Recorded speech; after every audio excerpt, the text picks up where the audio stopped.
All right, hey everyone, Anthony Fantano here, internet's busiest music nerd. It's time for the weekly track roundup. My thoughts, my feelings, my opinions, my personal views, my beliefs on a bunch of tracks that have dropped over the past week or so. Whether I loved them or hated them or felt somewhere in between, they're linked down below so you could check them out for yourself. And I think that is pretty much everything you have to know. Also linked down below, our Turntable Lab link. If you hit it and then you buy some turntable stuff, some vinyl, some whatever, we get kickback from it. That's great. That's wonderful. That's amazing. Would help out the channel quite a bit if you decided to do that. Also, our Patreon page is linked down below too. Get some extra bonus monthly content while supporting us in the process. That would also be nice. Access to our Discord community too, which is quite great. And also the YouTube Shorts page. Subscribe today.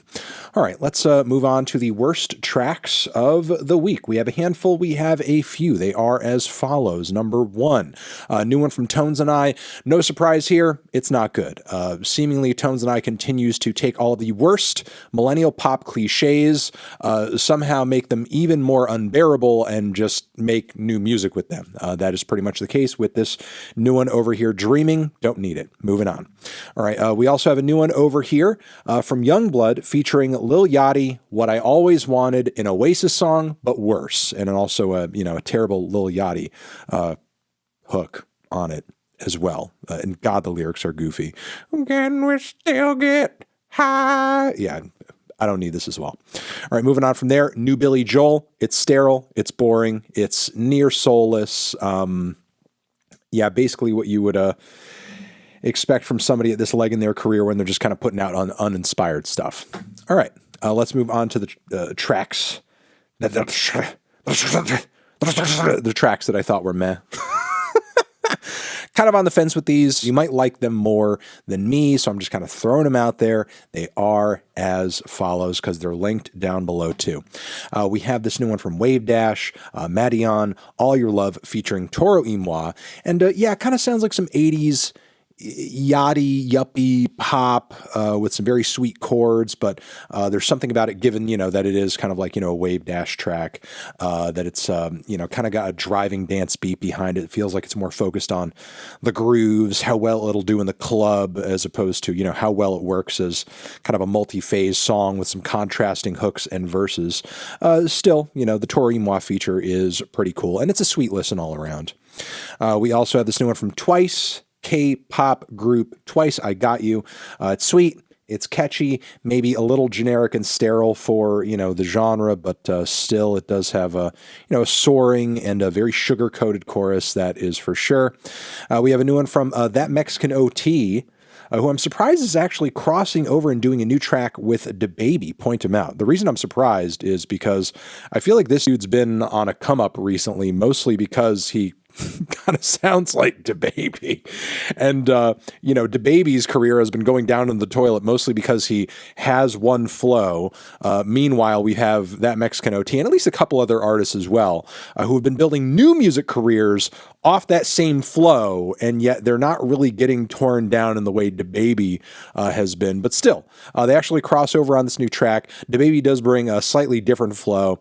It's fine. It's not super well written or anything like that. A couple of verses, a forgettable hook, a banger beat. It kind of passes the smell test. We can kind of leave it at that. Let's move on from there. We have a new one from Logic.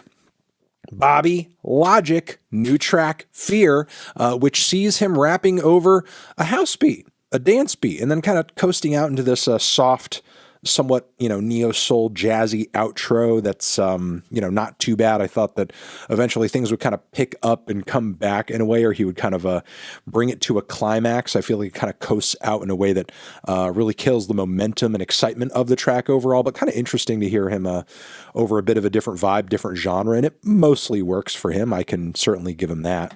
A new album on the way from Bobby as well. We have a new track from Don Toliver. Bandit is the title. It's one of Don Toliver's most explosive and aggressive tracks yet. Main problem, vocals are mixed like crap. Moving on from there, best tracks of the week. They are as follows, starting with Babam.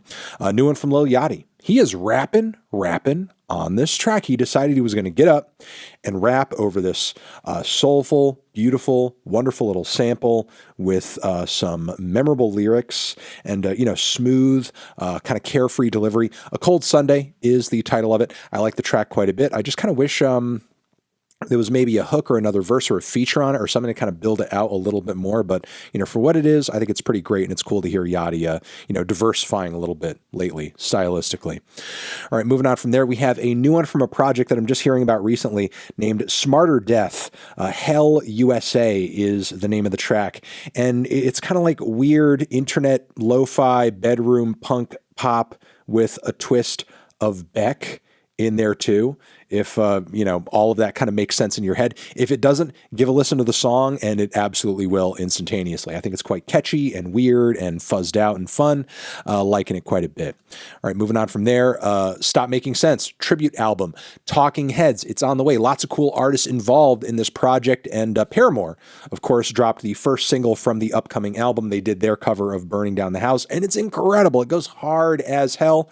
Kind of feels like, a note for note, very faithful rendition, but a little bit punchier, a little bit more in your face. Hayley Williams' vocals are completely insane, and I love them. All right, moving on from there, a couple more. We have the Reverend Kristin, Michael Hayter, FKA, Lingua Ignota. She dropped that album last year, Saved. That was quite great. All of the, kind of lo-fi and strange renditions of, various hymns with some creative lyrical twists on them. She came out with this extra little index project, which she teased toward a little bit in the interview that we recently did, where she talked about where she talked about dropping some extras from the record, and that's essentially what she did here. We will link you to the track "Abide with Me" down below, which is personally my favorite hymn, and I do think her rendition is pretty great. So if you enjoyed that record, if you've enjoyed any previous Lingua Ignota stuff, give that a spin. All right, moving on from there, a new one from Frail Body over here. If you're looking for some noisy, explosive, harsh, abrasive, insane emo violence with some absolutely deadly vocals and walls of ear-piercing guitar, you were going to want to give this a listen for sure. Refrain is the name of the track. New album on the way too. So again, down below, give it a spin. All right, we have Everything. The end of the Contender. They've come through with a nice little, bit of art pop and electro pop on this one. Strong hook on the track too. Not as eccentric as maybe, some of my favorite tracks from the band, but I feel like they're, getting a lot stronger at just kind of writing straightforward pop cuts, for sure, with, this new crop of singles.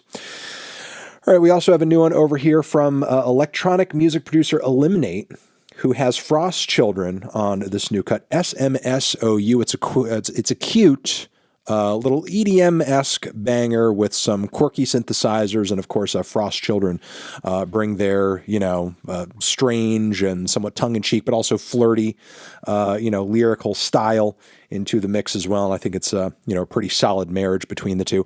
I've spun quite a few tracks off the rest of the Eliminate record. Wasn't crazy about it, but this Frost Children track did stand out to me quite a bit. All right. All the weirdos in chat. Everybody watching who is into some weird shit, especially stuff that has a bit of a goth bent to it, pay attention to this track over here. It's from a group that I'm not seeing a lot of attention on currently. Their name is Dog Race, one word, Dog Race. And this track over here, which is really stunned me and has some strange and very dark vocals and an even more unsettling music video attached to it, if you go check it out, is titled It's the Squeeze. And again, it's just a really nice piece of gothy post-punk, just unreal vibe to it. Unreal vibe is what I will say. Well-written song as well. Liking the grooves on the drums too. It's, just well put together. It's chilling, it's strange, but also kind of catchy too. Really messing with it. Gonna, look forward to anything else I'm hearing from this band in the near future, given just how kind of compelling this track was. All right, moving on from there. Also being recently introduced to this guy named Charley Crockett. He's got an album on the way. This is our first taste of it. $10 Cowboy is the name of this one. And it's just kind of a cute, laid-back little country song with kind of a vintage production edge to it. Simple lyrics, kind of husky, very macho lead vocals, and some playful lyricism about essentially, kind of being a $10 cowboy. I like it quite a bit. Again, it's got kind of an old school country flair, but not so old school that it's like, kind of tacky or just its entire appeal is based in nostalgia. It's got some solid songwriting and melody writing to it too. And, I think Charley's got quite a bit of charisma on the mic as well. Instrumentation is solid to boot. All right, moving on from there. A band I'm also just hearing about recently, Civerous Labyrinth Charm is the name of the track that we're linking you to down below.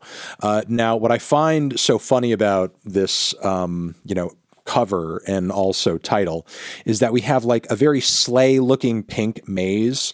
And would you believe it, the title of this album, this forthcoming album, is Maze Envy. Man, I take one look at this maze, I get maze envy immediately. I'm just so envious of this maze. I wish that was my maze. You know what I mean? It's such a good maze. Who doesn't want a hot, pink cloud figure guy in the middle of your lavender labyrinth? But with that being said, the song that is the first teaser for this upcoming album is absolutely sick. Some of the most brutally heavy, really a club to the skull, the back of your skull, hitting you so hard your teeth fly out of your mouth. This is the most brutally heavy death metal I've heard in quite a long time, and it really has me psyched to hear what the rest of this album has to offer. I'm not going to just be envious of the maze, but also just how hard-hitting the sound of this record is when the entire thing drops. All right. Also, Burial. Legendary electronic music producer Burial has a new, kind of double-sided single, EP, whatever you want to call it, out. 2 tracks. They're both very lengthy. The one that we are pushing you guys toward is over 12 minutes in length. Dreamfear is the title. It's got electro qualities to it. It's got some future garage qualities to it. It's got some, tons of break beats to it. It's spacey. It's strange. It's otherworldly. It's lo-fi. It's quite the journey. It's quite the adventure. And, nothing but heady, chill atmospheres, but then also, visceral, thrilling, hard-hitting rhythms throughout. So, give it a spin, give it a listen. It's quite the epic. All right, we have a couple more. Bad, Bad, Not Good. Coming through with a new track featuring Reggie on vocals. Now, this is not a cool, freaky soul or jazz fusion odyssey from the band. They're actually kind of doing a bit of a country soul blend on this new cut over here. Take What's Given is the title of it. It's kind of laid back. It's groovy. No crazy jamming or anything like that. Just a very solidly sung and performed tune. It's beautiful.